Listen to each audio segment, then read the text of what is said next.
Welcome to this step-by-step video on how to run a test case on the DoingERP KairosFS QA application.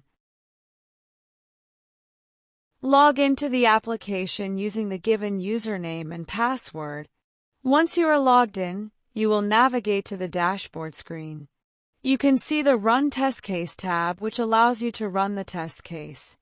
Click on Run Test Case, choose the customer name, then choose the instance on which you want to run the test scripts.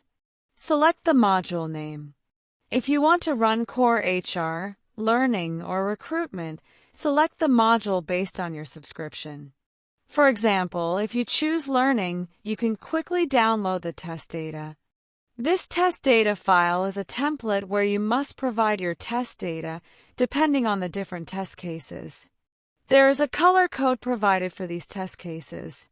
Based on the color code, you can mark all the mandatory fields required to execute the particular test case. After making changes to this template file, save the Excel file with a different name.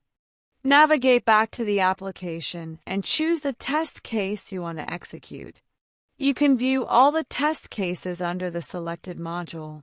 Select any one, for example, adding classroom.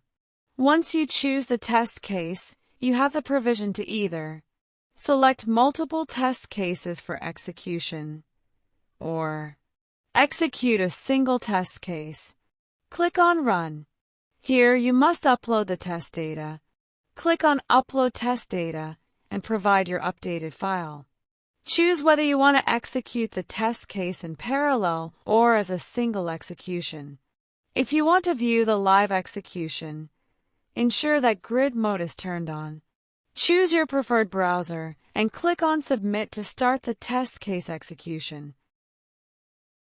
Once the test case is submitted, you can check the notification bar to view the execution progress. Click on Notification, and it will show that your test case is running.